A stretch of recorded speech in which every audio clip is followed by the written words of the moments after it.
El APRA como tal juega un rol importante en la vida nacional. Y estamos después de muchísimo tiempo sentados en el mismo estudio con Jorge del Castillo Gálvez, dirigente, miembro del Comité Ejecutivo Nacional, ¿no es cierto? Pero siempre digamos, atento. Histórico dirigente del APRA, digamos. Bueno, es una forma de decirlo. De acuerdo. Jorge, el día de ayer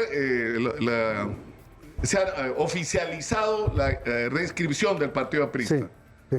O sea, en este momento el Partido Aprista vuelve a la cancha en términos formales, digamos. Claro, lo que le llaman la síntesis de la inscripción es el corolario de todo un proceso administrativo que duró casi 5 meses.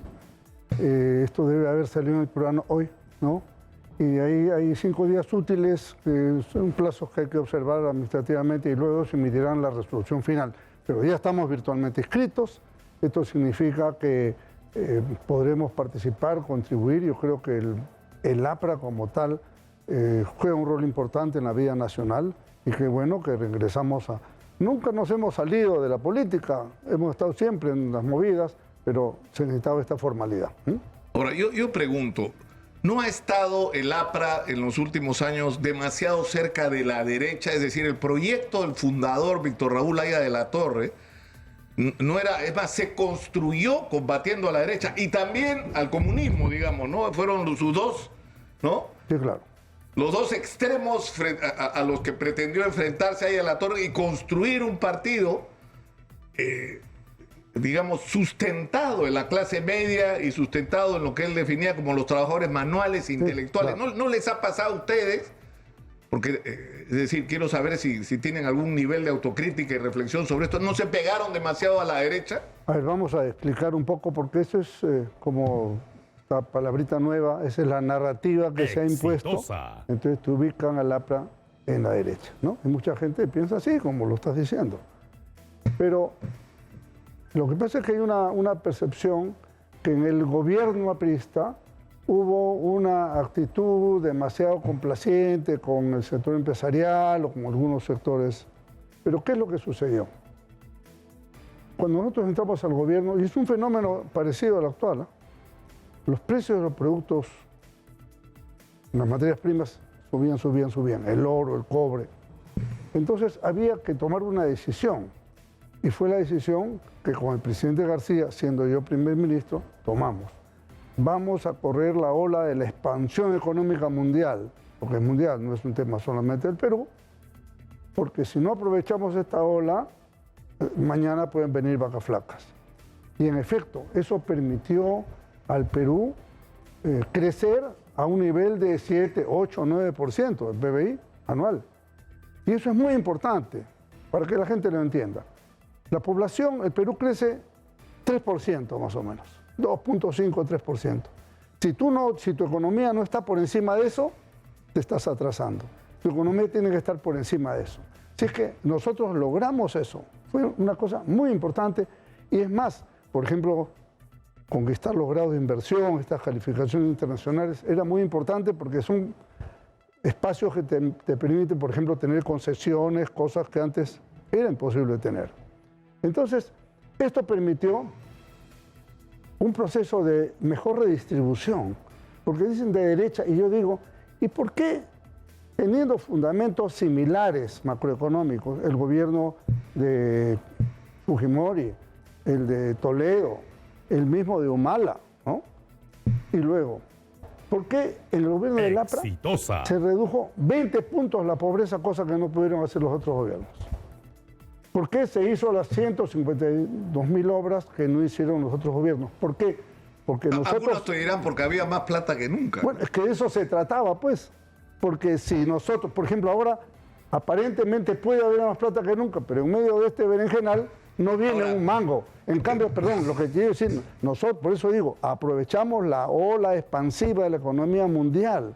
Eso nos permitió crecer, recaudar más y redistribuir mejor de una forma muy interesante, que no fue bonos ni estas cosas que reparten, sino fue trabajo. Entonces el gobierno del APRA creó 3,5 millones de puestos de trabajo, le dio agua potable a 3,5 millones de personas, le dio electricidad especialmente en las zonas rurales. Ya estás en campaña electoral. No, es que esos son los hechos yo de te nuestro puedo decir, gobierno. pero si tú, o sea, ¿cuál es la tragedia nacional, no es cierto? Que si la puedes resumir en una frase, que el Perú ha crecido en términos macroeconómicos de una manera extraordinaria y lo ves en el crecimiento del presupuesto de la República, que se ha multiplicado que por 6. Sí, claro. Por 6, ¿no? Tenemos 6 veces más plata para gastar.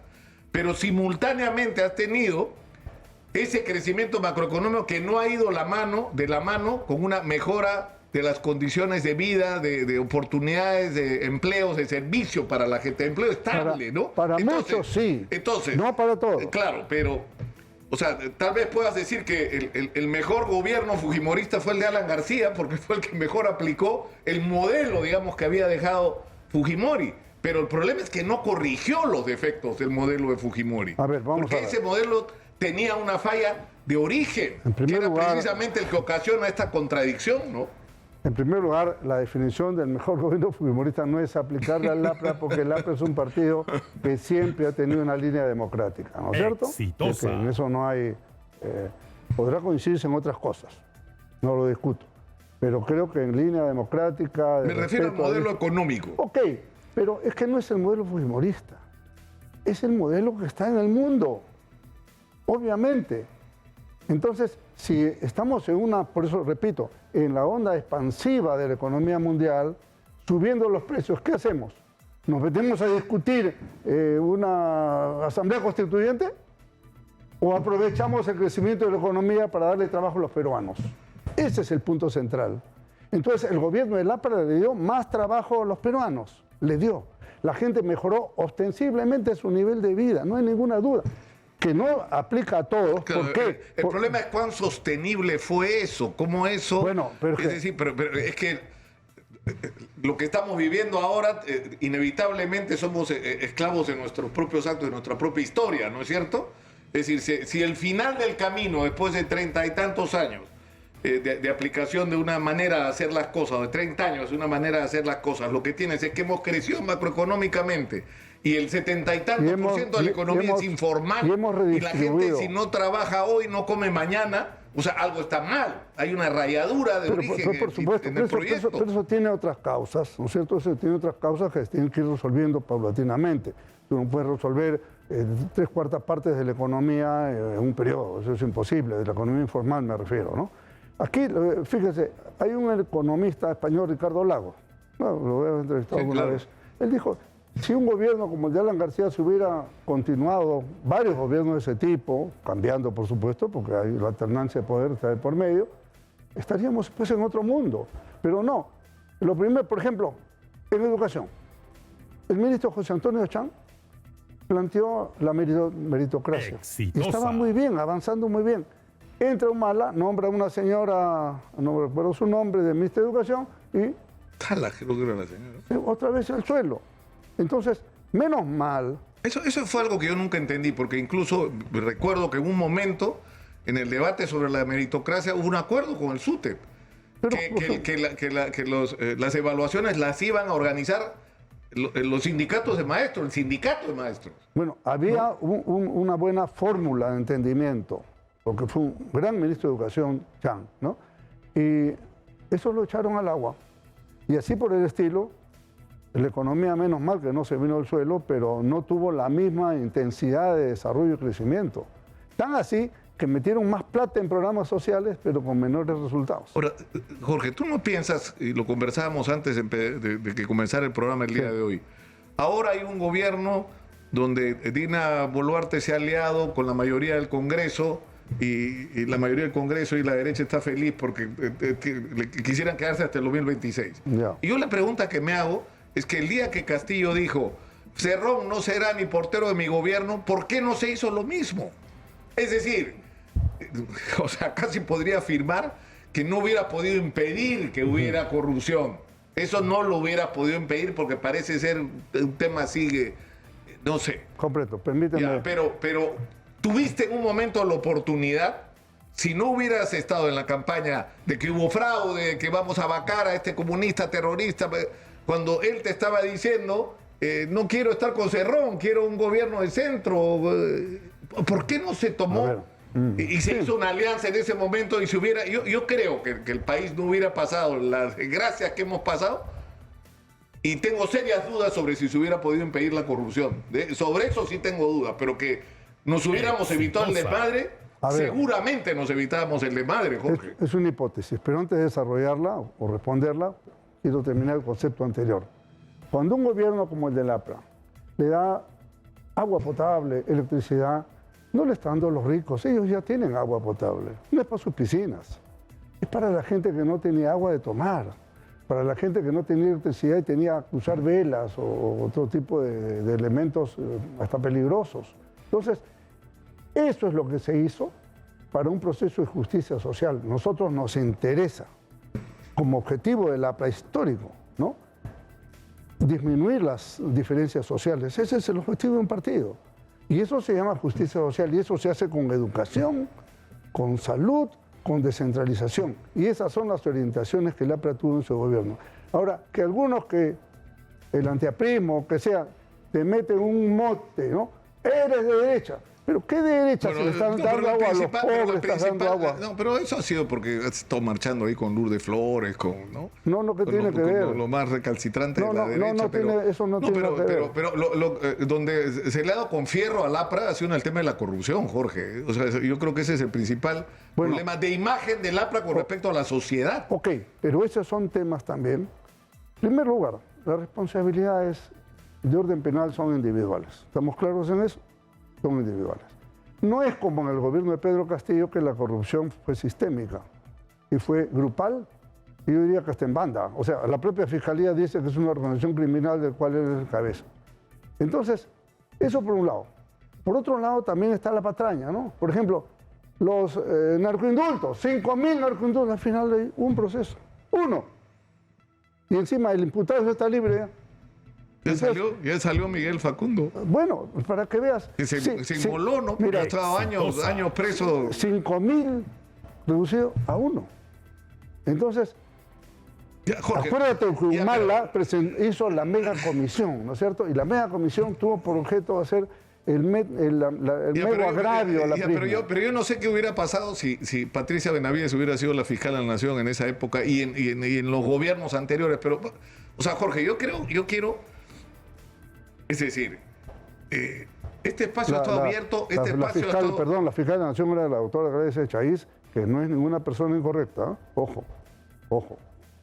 No estoy hablando de incorrección, pero yo creo que Patricia Benavides lo que le ha inyectado al Ministerio Público es una especie de fervor. Estamos de acuerdo. ¿No? De fervor por acabar con la corrupción de este país de una manera implacable, y eso es algo que hay que respaldar. Hay que apoyar, por supuesto. Pero ahora...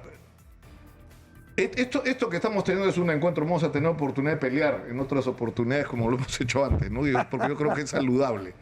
Pero lo que preocupa ahora es cómo salimos de este entrampamiento. Ya, mira. ¿Cómo salimos de este entrampamiento? Es decir, había aparentemente una solución. Estuvo ahí Hernán Guerra diciendo que las elecciones podían ser en octubre, ¿no? Sí, claro. Y que a fin de año podía hacerse el cambio de mando, pero resulta que los señores congresistas no quieren irse, quieren quedarse hasta marzo. Bueno, mira, ve. Y están discutiendo un mes más, un mes menos. Esto que estás comentando tú es nada más y nada menos que la secuela de la maldita decisión de Martín Vizcarra de cortar la reelección. ¿Y por qué? Porque es justamente la falta de experiencia que ha hecho que en este Congreso, en lugar de resolver las cosas de consenso, construir acuerdos, ¿no? Se mandan a una votación en la cual en la mañana se tiene 78 y en la tarde 45. ¿Cómo es eso? O sea, en lugar de obtener más votos los pierdes. ¿Por qué? Porque faltó, creo que yo, la experiencia. Yo no hablo de mala fe. Yo creo que faltó la experiencia en todos los grupos, ¿eh? Entonces, unos se pegan a la banda. Al final, ¿cuál queda la impresión en la gente, no? Estos se quieren quedar. No, es que no queda la impresión, es obvio que se quieren quedar. Bueno, es obvio. Okay. O sea, pero ¿cómo puede ser ese tu móvil? El país se está desangrando y ellos están preocupados en quedarse 1 o 2 mesecitos más. Que esos señores, creo que hoy, no mañana ni pasado, hoy tienen que tomar una decisión fundamental. Cuando empezó este tema, inclusive mucho antes, yo escribí un artículo buscando soluciones, ¿no? Y dije, Tomemos el ejemplo del año 2000, donde, no obstante que recién habíamos sido elegidos, a los 4 o 5 meses renunciamos a nuestra función, redujimos los mandatos y nos fuimos a nuevas elecciones. Y hubo unanimidad. Y se hizo muy rápido. ¿Cuánto? ¿En 4 meses? Creo en 4 meses. Mira, acuérdate que Paniagua asume a fines de noviembre y la elección fue en abril. El problema es cuándo va a ser la elección, Jorge. Y el Congreso, estábamos hablando precisamente de la actitud del Congreso. Yo decía al comienzo, los congresistas están buscando entendimientos entre ellos en vez de darse cuenta que con quien tienen que lograr es un entendimiento es con la sociedad. Claro. ¿No? Sí, lógico. Y eso supone irse lo antes posible. Mira, yo hasta lo he puesto por escrito, ¿eh? Yo no veo ningún inconveniente en llegar a octubre en la medida que eliminemos esta innecesaria elección primaria o interna. Elecciones primarias abiertas. Es una tontería, hombre.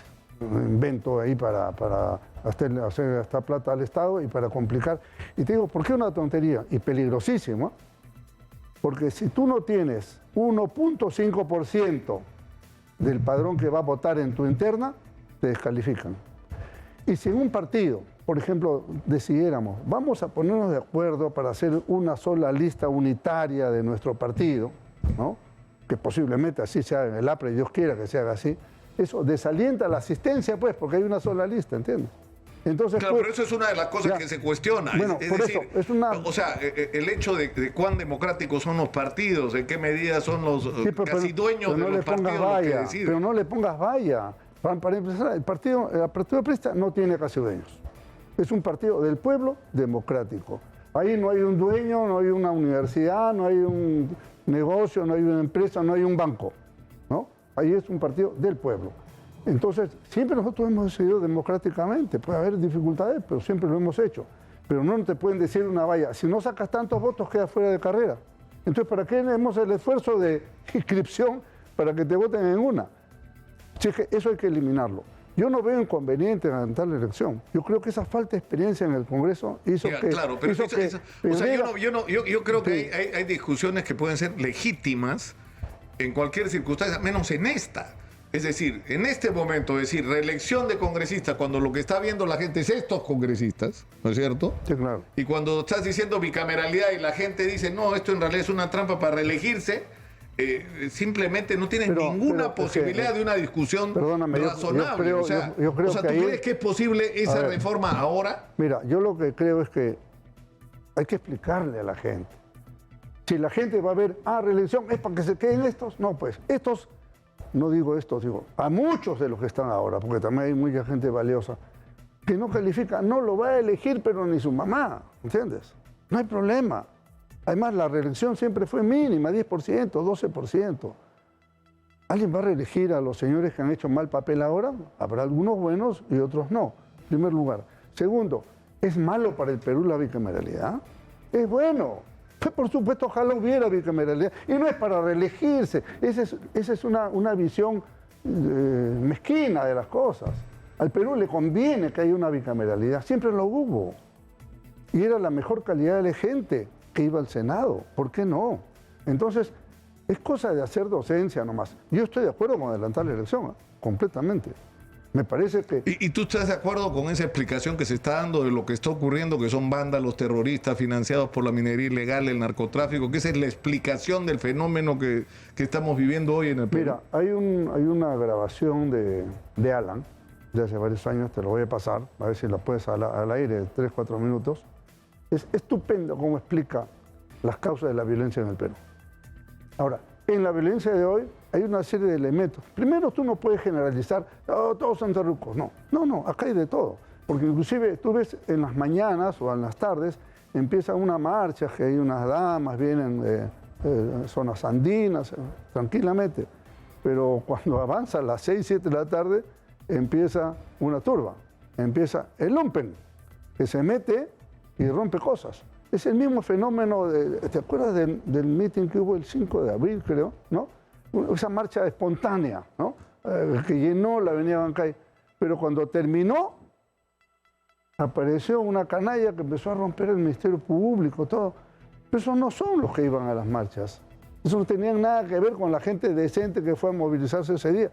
sino aprovechan el pánico, como suele pasar en Lima más de una vez, en que meten, digamos, claro, violencia. Pero el problema es que cuando tú estás en el gobierno y no entiendes el fenómeno, entonces tus respuestas son equívocas, Bueno, porque la respuesta que el gobierno está dando claro. a lo que está pasando es una respuesta puramente, o sea, es que es un discurso que por ratos resulta grotesco, ¿no? Te dicen, vamos a tener mano dura con los vándalos y hacen un bulto con toda la gente que está protestando y molesta. Hay gente que va a protestar. Y hay que promover el diálogo. Una reunión del Acuerdo Nacional ha habido, Jorge. Una. Que no funcionó de paso. ¿No? Y encima la levantaron en el momento que más necesaria era, sí. Que cuando ocurrieron las muertes en Puno. Bueno, así es. Pero eso ya murió ahí, lamentablemente. El Acuerdo Nacional, lamentablemente, pues yo quiero ¿tú mucho crees que eso ya fue? Que eso no funciona. Aquí lo que funciona es buscar mecanismos de conversación. Conversar no es pactar, decía Ramiro Pelé. Pero ¿con quién conversamos?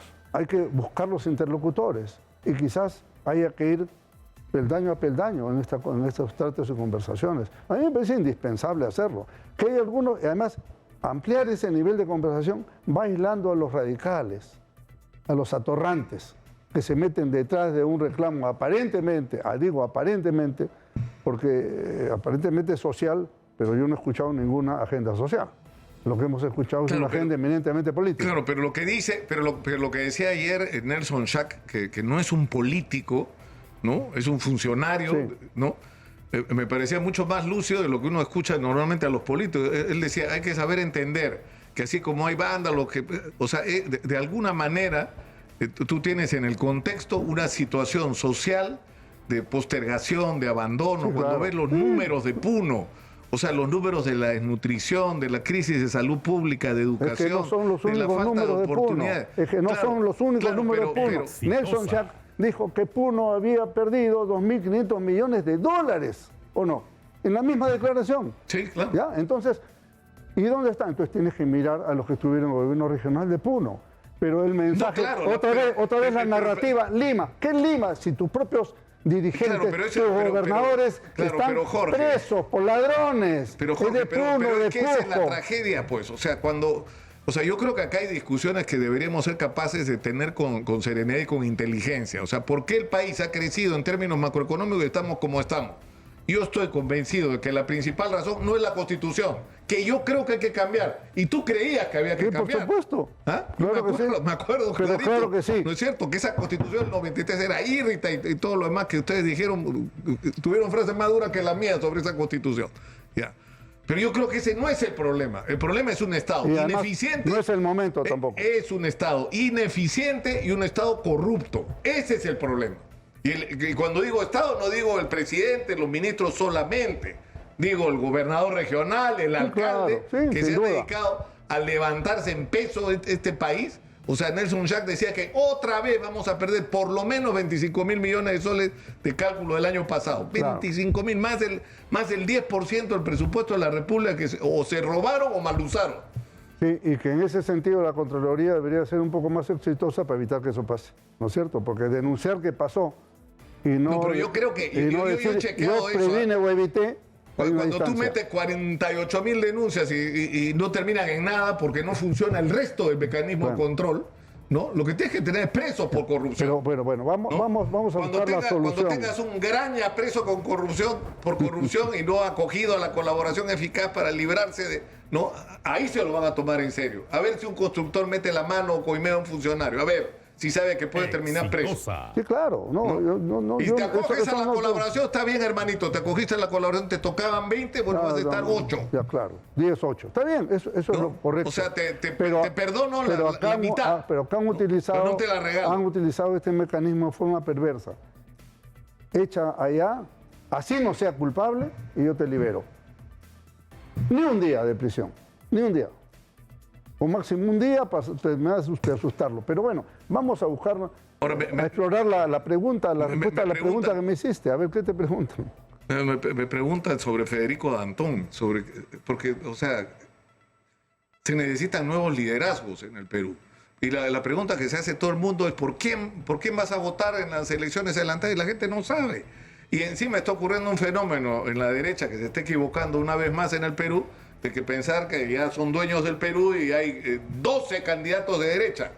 Y al final van a terminar bordeando el 10% de los votos. Mira, y yendo a una segunda vuelta que, para empezar, si siguen por ese camino van a perder. Para empezar, permíteme hacer esta distinción.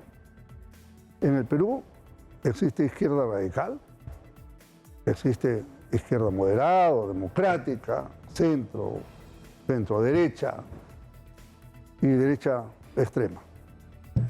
La gente, ¿qué cosa es ser de derecha en el Perú? Eso es una cosa importante. La derecha en el Perú cree, ideológicamente, que hay que dejar las cosas como están. Eso decía Tausen. En el Perú no podría ser conservador, decía Tausen, porque casi todo hay que cambiarlo. ¿Por qué? Porque hay el gran pueblo que está abajo y un sector, una cúpula arriba.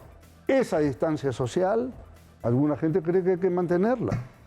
Los comunistas creen que esa diferencia social hay que achicarla, pero con la violencia. El APRA plantea que esto se hace con justicia social, con educación, con salud, y progresivamente tú vas estrechando esa distancia, sin violencia y con democracia y libertades. Esa es nuestra gran diferencia con el comunismo y con la derecha. Me piden que te pregunte por lo de Bagua, pero yo prefiero preguntarte por lo que ha pasado y esta cantidad impresionante de muertos que no ha habido. Creo que no hay precedentes, una cosa de este tipo en las últimas décadas. No recuerdo. Ahora, el tema es que hubo una decisión política. O sea, ¿quiénes van a ser los responsables? Porque esto va a ser un proceso, esto va a ir a juicio. Vamos a ver, mira. ¿No? ¿Y qué? ¿Van a ser otra vez procesados los policías y los militares que dispararon? Cuando dispararon, ¿por qué? Porque hubo una estrategia que decidió enfrentar las cosas de esa manera. O sea, hay una responsabilidad de los políticos que tomaron las decisiones. Bueno, pero se van a lavar las manos otra vez y le van a echar el pato a los policías y militares. No, vamos a ver. Yo creo que cada caso es un caso. Yo estoy absolutamente en contra de que dicen, no, entonces fulano está responsable de 50 muertes. No. Cada muerte tiene una motivación, una razón. Ejemplo, si hay un policía o un militar que está, por ejemplo, en un aeropuerto o en la calle y vienen unos vándalos, porque no sé si son vándalos, o terroristas, y amenazan su vida, hay un derecho en el mundo que hasta el Papa lo ha defendido, que es el derecho a la defensa propia. Y en el caso del policía o el militar, él tiene derecho a la defensa de su vida y la defensa de la vida de los demás, inclusive. Si a ti te asaltan, tú puedes defender tu vida. Y si tú matas al delincuente, tú eres inocente, porque el delincuente es él. Entonces hay que tomar en cuenta esto en cada caso. No digo que hayan sido así todos los casos. Puede haber también un policía, gatillo flojo, que hace una barbaridad. ¿No es cierto? O cuando tú tienes una estrategia equívoca porque estás en inferioridad de condiciones y tienes una turba gigantesca. ¿Qué haces ante eso? Entonces, ¿te dejas matar? ¿Qué haces? No, tienes que tomar una opción.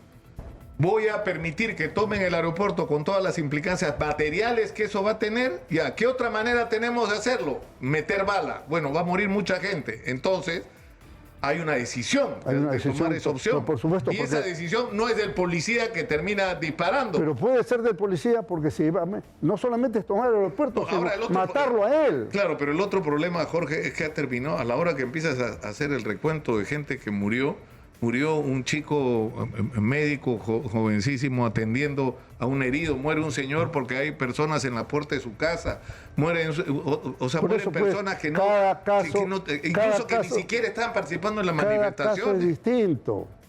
También mueren niños porque estos salvajes no permitieron desplazar a la madre. Pero por supuesto, entonces, mira, yo les he dicho, Jorge, hay como 6, 7 casos mira, de esos. Yo le he dicho, la única vez que hemos podido hablar directamente con un dirigente promotor de los bloqueos en el norte, yo le dije, ¿por qué bloquean? Y me dijo, porque si no se escucha. Yo le dije, a ver, hagamos un trato. Yo te ofrezco el espacio de mi programa. Este programa lo ve muchísima gente y lo ve por televisión y lo sigue en la red. Yo te ofrezco espacio si quieres todos los días. Sal a hablar todos los días, a ver si no te escucha todo el Perú. No. Entonces no bloquees. Te cambio el bloqueo por espacio en mi programa. ¿Te cambió o no te cambió? No, por eso pues. No, entonces, por eso. Entonces estás dando la razón de decir, no tienes con quién hablar. Al final es eso. Entonces, esta gente aprovecha, impulsa a otros y mueren niños porque a ningún dirigente le ha caído, mira, ni una piedra. Le han caído a los chicos que van adelante, a jóvenes que van en su ímpetu juvenil, que creen posiblemente de buena fe y se embarcan en un problema y terminan muertos. ¿Por qué? Porque un irresponsable los ha puesto de carne de cañón. Esa es la verdad. Acá la barra brava acá quiere que me pelee contigo, pero yo no quiero pelear contigo. No, vamos a tener oportunidad de... No le hagas caso a las barras bravas, hazle caso a las barras inteligentes.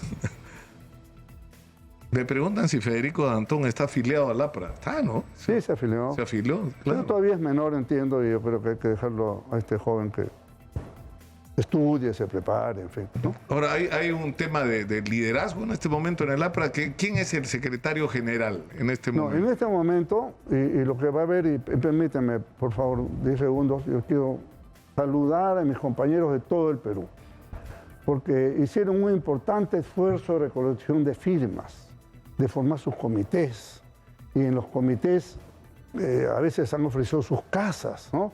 O han alquilado locales con gran esfuerzo económico de los militantes. Han ido casa por casa buscando las adhesiones, buscando a las familias apristas. Entonces, ese enorme esfuerzo ya dio sus frutos. Entonces, esto es muy importante que el APRA hoy día, luego de esta inscripción, debe ir a un proceso interno para elegir nuevos dirigentes. Lo que hay ahora es un interinato, ¿no? Ya, pero ¿y qué van a hacer? ¿Van a repetir lo que yo creo que fue un error catastrófico aliarse con Lourdes Flores, con el PPC? ¿O van a ir solos o van a promover una alianza más bien de centro, que es lo que en el Perú no existe? Ya se fue. Este país es un país de centro. De centro-izquierda también. Porque como el APRA siempre se ha definido, que no es la izquierda comunista, por favor. A veces la gente que no sabe pues confunde esas cosas, ¿no? Pero tus amigos últimos, estos de derecha, que son muy... ¡Qué barbaridad para estar desinformados y para estar llenos de prejuicios y de lugares comunes! Vamos a decir, lo bueno de lo malo en estos últimos 2 años es que mucha gente que no estaba en la política se ha incorporado a la política. Es más, y dicen, yo soy de derecha. Y digo, ¿y tú qué eres? Bueno, yo soy militar retirado. ¿Y cuánto es tu pensión? No sé, 5.000 soles. ¿Qué derecha vas a hacer, hombre? ¿No? O sea, como el gobierno era de izquierda, los demás claro, son de derecha. No es verdad. Es porque es una falta no han estado nunca en la política, no les puedes pedir peras del olmo. Pero es gente, son buenos peruanos, son gente que quiere servir a su patria, es gente que se ha comprometido, que ha salido a las calles en algo que yo creo, ¿no?, que hubiera sido un peligro. Y retomo a tu pregunta inicial, que Pedro Castillo pudo haber sido atraído. Mira, yo creo que no. Y yo lo conozco bien. Porque yo fui el mediador, acuérdate, sí, en la huelga. Por ¿no? supuesto. Entonces yo recuerdo que cuando llegamos a un acuerdo con él, yo y él, cara a cara, redactamos el documento, corregimos palabra por palabra. Dijo, voy a consultar con las bases. Y las bases eran los famosos FENATE, ¿no? Que era CONAR en ese momento, que le dijeron que no y no firmó. Porque finalmente lo que ellos querían era el caos. Y Pedro Castillo estaba amarrado a Cerrón, porque Cerrón lo tenía amenazado. Yo tengo de los 37, son 20 y tantos son míos, y si yo te lo quito, te vacan. Te vacan. ¿Ya? Y de paso, permítame decir lo siguiente, hablando de vacadores. ¿Quiénes son los verdaderos vacadores? Que la gente de Fuerza Popular, de Avanza País, en fin, de estos partidos, voten por la vacancia me parece absolutamente lógico y natural. Era su posición. Pero que la gente, los parlamentarios que Pedro Castillo llevó al Congreso 37, de los 37 solamente 6 lo defendieron en el momento de la vacancia. 31 se pasaron a otro lado. Es más, votaron por la vacancia el mismísimo Cerrón, Valdemar, que sigue lo que dice Vladimir. María Agüero, esa señora que tanto grita, pelo blanco, ¿no? Flavio Cruz, un malcriado que para el otro día lo encargó el primer ministro. Y él es uno de los más... Ruth Luque, Sigrid Bazán, que va a la universidad a levantar cuando ella es la vacadora. La misma Susel Paredes. Abstención. ¿Qué fue abstención? Guido Bellido y otros más. Entonces, Bermejo, ¿dónde estuvo? Se jondeó. ¿Qué le importa? Latino que tanto habla, ¿dónde estuvo? Se escondió. No fueron a votar. Entonces, ¿con qué derecho, con qué cuajo esta gente reclama restitución de Pedro Castillo si ellos son los vacadores? No hubiera alcanzado los votos si no hubiera sido por ellos. Jorge, tenemos que ir terminando por hoy. Está prometida más broncas adelante. Me he mordido la lengua 6 veces, las he contado. 6 veces me he mordido la lengua. 6 es el número del diablo, con razón. 6 veces, pero no importa. O sea, yo creo que de lo que se trata es entender algo que no se ha entendido lamentablemente en los últimos años. Los medios de comunicación tenemos que ser espacios para el encuentro entre los peruanos. Y el encuentro no significa traicionar las convicciones o los puntos de vista. Significa entender que puedes discutir con otra persona sin faltarle el respeto, sin insultarla, sin agraviarla. Que de esta discusión al final no solamente va a quedar claro lo que nos diferencia, sino aquello en lo que podamos estar de acuerdo para enrumbar a este país que tanto lo necesita detrás de objetivos comunes. O sea, ese es el papel que debemos tener. Y escucharlos a todos, nos guste o no nos guste, escucharlos a todos. Yo siempre decía, hablando se entiende la gente. Y eso es lo que hay que hacer. Por tanto, creo que hablando nos podemos entender y los radicales de un lado y de otro quedarán fuera. Porque esos solitos se van a automarginar porque no aceptan la posibilidad de un diálogo alturado y respetuoso, que puede seguir y subsistir las divergencias y las discrepancias, pero con respeto. Ahora, ustedes de candidatos no han hablado, ¿o sí? No, nada. Carla García se decía. Nadie. Lucho González Posada parece candidato en campaña porque todos los días está... No, está haciendo un gran papel porque él está diciendo para el Frente Internacional lo que muchos que debieran decirlo no lo dicen. Es que Lucho ha hecho un gran papel y lo sigue haciendo. Muy bien, él ha sido canciller de la República y creo que tiene toda la autoridad, embajador en la OEA y todo, o sea que está muy bien. Y así como él, los otros, Mauricio hace lo suyo, yo hago lo suyo, Carla hace lo suyo, los dirigentes en provincias están haciendo una buena labor, ¿no? José Luis Delgado, Rafael Torrao, son gente que está haciendo su trabajo, ¿no? Y Valderrama, no has nombrado a Valderrama. ¿Sí? También está haciendo lo suyo. Cada uno hace lo suyo, qué bueno. Y en el APRA hay una jornada de gente joven muy importante. Informados, no improvisados, ¿no? Eso es muy importante. Mónica Yaya, Renzo Ibáñez, ¿no? Juan Diego Galarza. Con Renzo Ibáñez tuve una entrevista donde lo más importante fue que me acusaba él a mí de fujimorista, ¿no? Bueno, también has tenido tu tiempo, no te haces loco, así que no.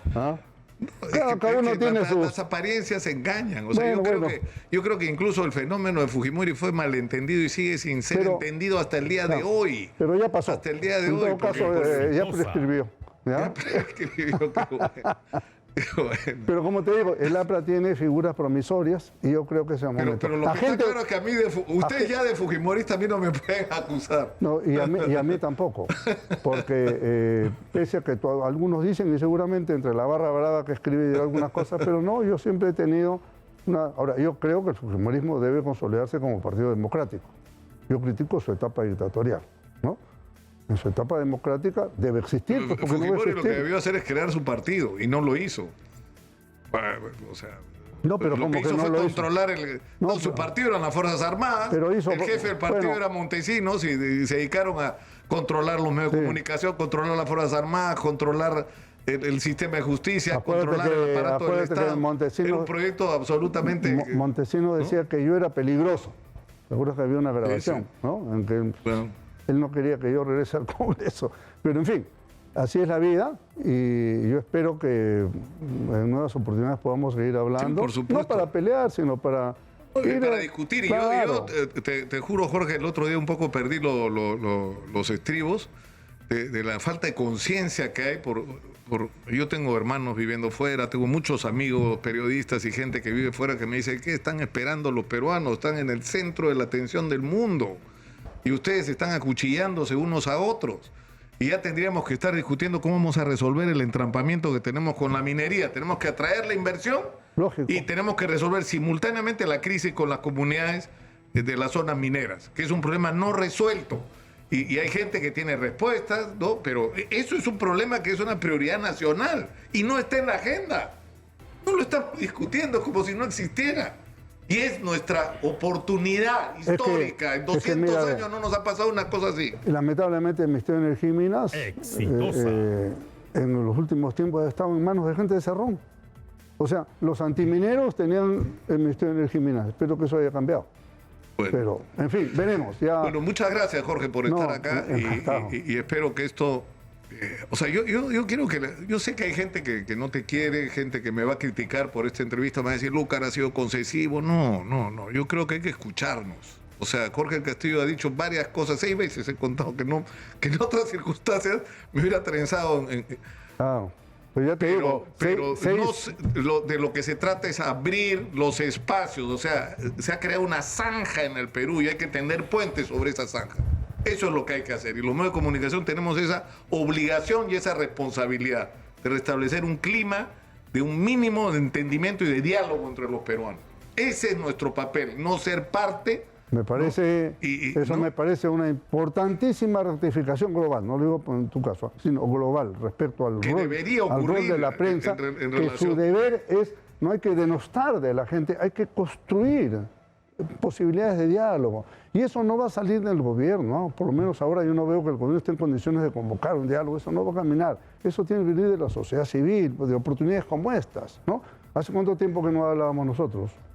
Creo que desde antes de la pandemia. No por mí. Por mí tampoco. Pero entonces no sé a qué le vamos a echar la culpa. Pero si tú eres el que invitas. Este es un espacio abierto. Ayer ha venido Nano Guerra. Nano Guerra lo conozco desde la universidad y teníamos una relación muy fluida y de repente me bloquearon. A mí decidieron que los fujimoristas a mí no me dan entrevistas. ¿Por qué? Van a preguntarle a Carlos Raffo. ¿No? Bueno, pero eso es el lío de blancos, como se diría. Nosotros, yo encantado de estar acá, las veces que sea necesario, y yo sé que cuando uno habla hay gente que sale, Jorge, se pone brava, pero así es. Pero la política es pasión. Lo único que te digo es que acá nunca le hemos cerrado el espacio a nadie. Si acá alguien ha dejado de venir es porque no ha querido venir. Y eso ha estado mal. Ya, pero yo nunca me he rehusado una invitación, ¿no? Y tu productora sabe que me llamó y dije, encantado, voy mañana. Sí, me llamó y me dice, no lo puedo creer, a la primera me aceptó. ¿Por qué no voy a aceptar? ¿Te das cuenta? Jorge, un gusto encantadísimo estar acá y espero que esto inaugure una relación distinta. Y yo espero sinceramente que haya una rectificación en los medios sobre lo que debe ser el papel de los medios de comunicación, sobre todo en un momento tan difícil como el que estamos viviendo como país. Muchas gracias. Te agradezco y yo quisiera terminar diciendo muy satisfecho con lo que viene para el APRA, porque creo que el APRA va a jugar un rol importante en el universo político del Perú, porque tiene una posición centrada de experiencia y mística, que es muy importante. Y juventud detrás de nosotros, pues nosotros estamos en el deber, propaganda, ¿no es cierto? Pero nosotros tenemos el deber de enseñarle a los muchachos, esa es la verdad.